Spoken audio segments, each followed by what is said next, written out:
Hey everyone, with Villains Man, I'm JVD. I'm Smiley. And today we're talking about villains and or antagonists Slash, comma, apostrophe. on today's Dungeons and Discussions. So, if you've played D&D even remotely for a year, you notice most games are centered around a villain. Oh yes, the big bad. Yes, the end goal. Yeah. I, for one, as a DM, am not a fan of just one focus of a villain.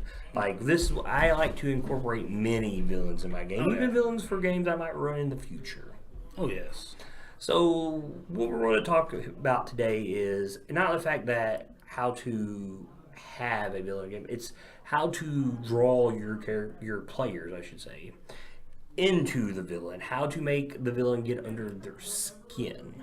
What makes that villain tick so much that you, Smiley, outside this game, bitch at me for running that character? Have I actually visited you front of the character? Yeah, I know. No, James but has. I know James, the Bearded Wonder, has. And we were talking about that Acria in our game. It has to resonate with both their character and the player. Yes.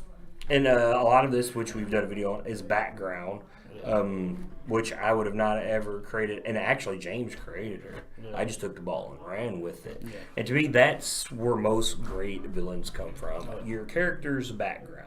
And he was the only person in that game that gave me a character. So let me explain Acria to you.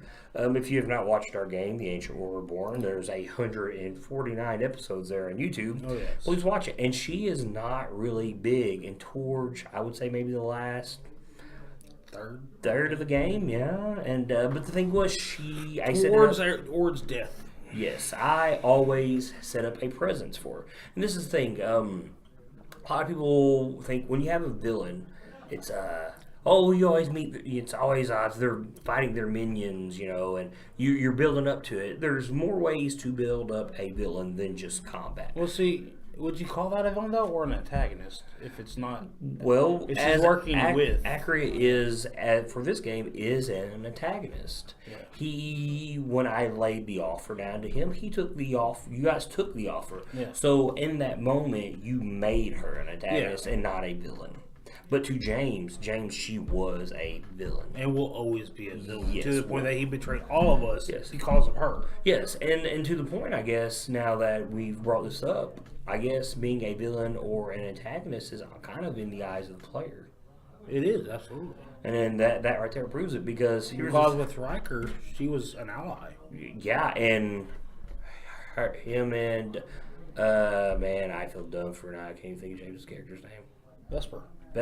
They're brother and sister. Yeah. One of them hates Acria. One of them treats her as family. Yes. And that's kind of what we're getting at now. I set up Acria early in the game and left clues for James's character to follow.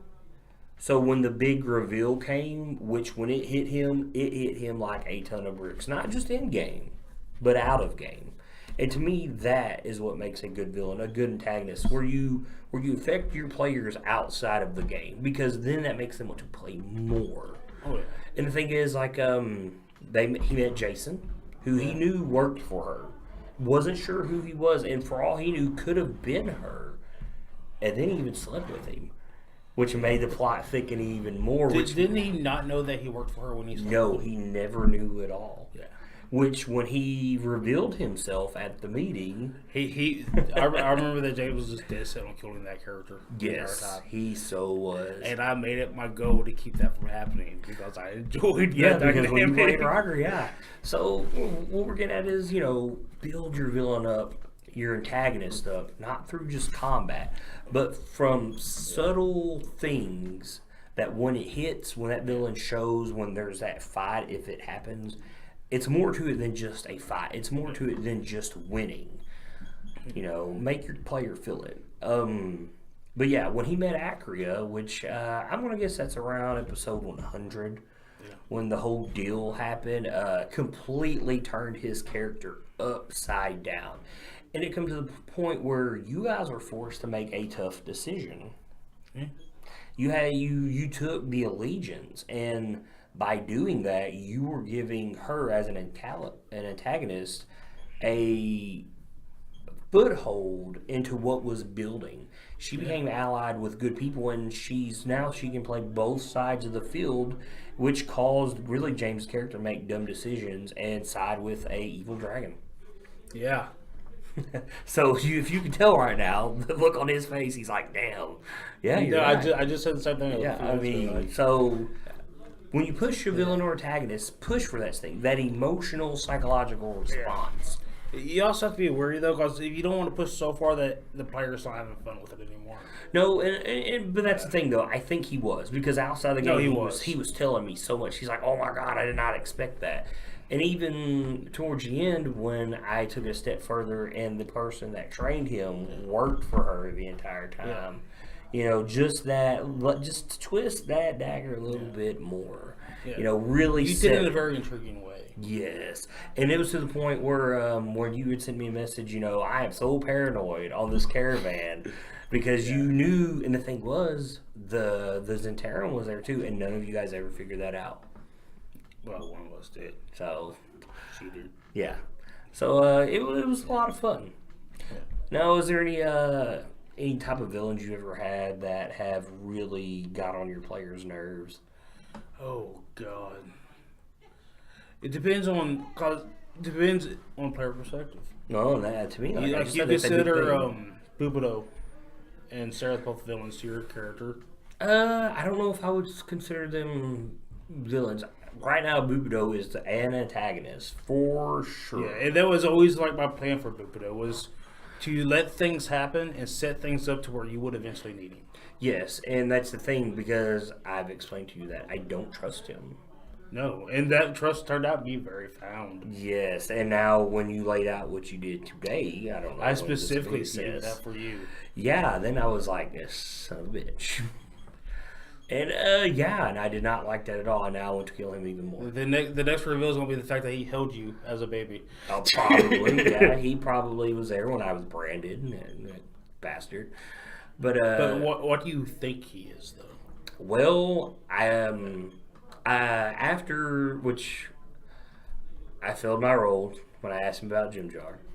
That if he killed Jim Jar, because we have this whole favor for favor thing. That's a good thing when you have villain or antagonist, making them work together, which I'll get to that in a little while because I've done that with a player.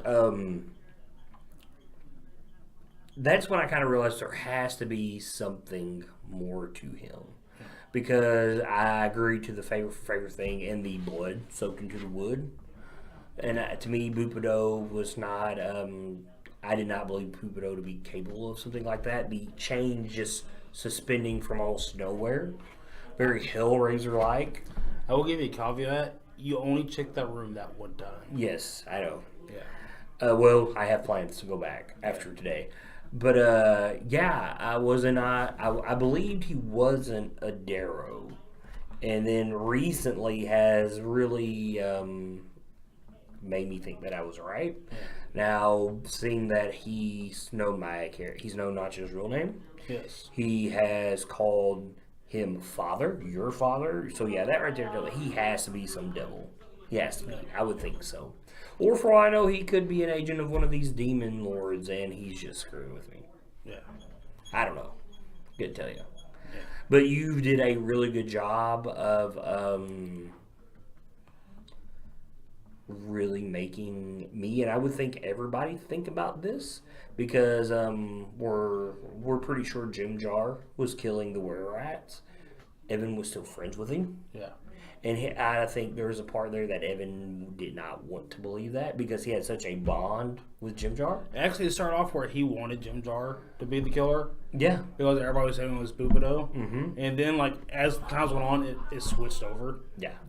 Now, as you said, Seraph, I don't trust Seraph, but Seraph has done nothing but show trust to the rest of the party. I have questioned his headaches, but to me, if he turned almost at the point of combat. Yes, because I will fight him. I do not trust him at all.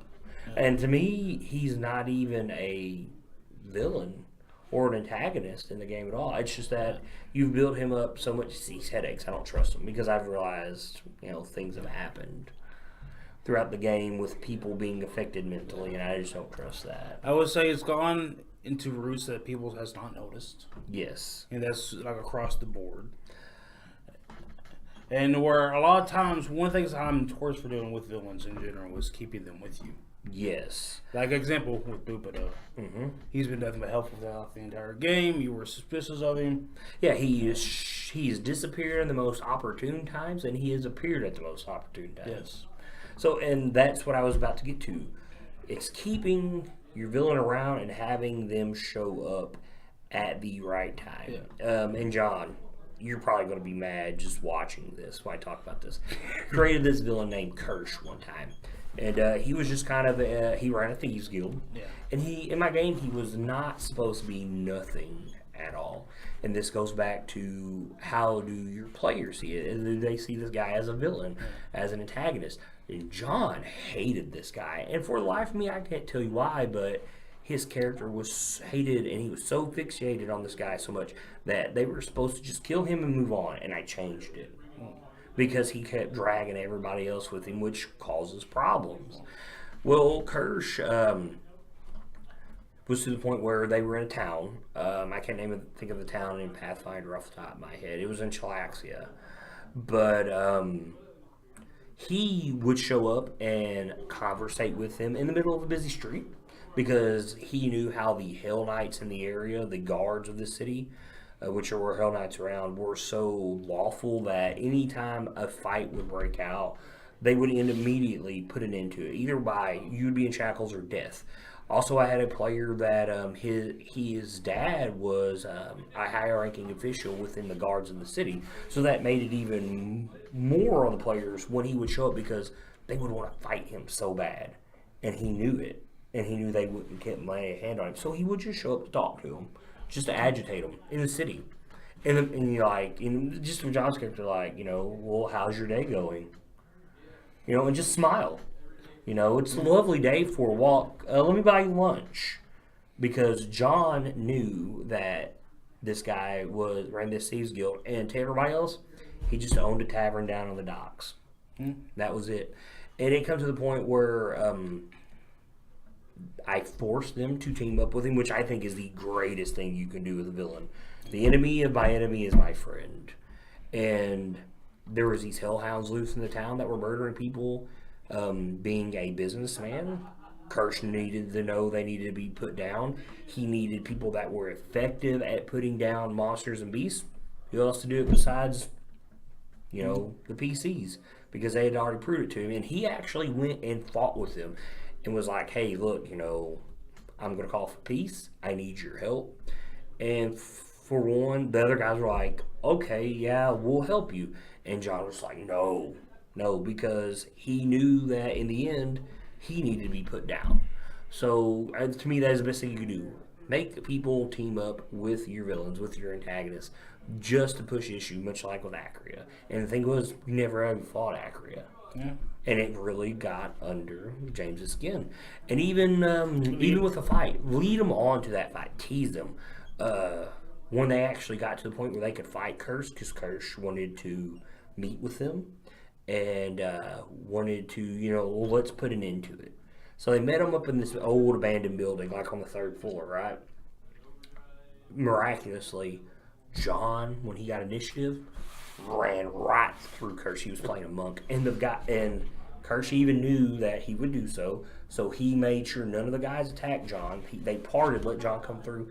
John hit him, and he missed, and then Kirsch just laid into him. And to make it worse is they knew that Kirsch owned this tavern where they were doing illegal pit fighting in the basement.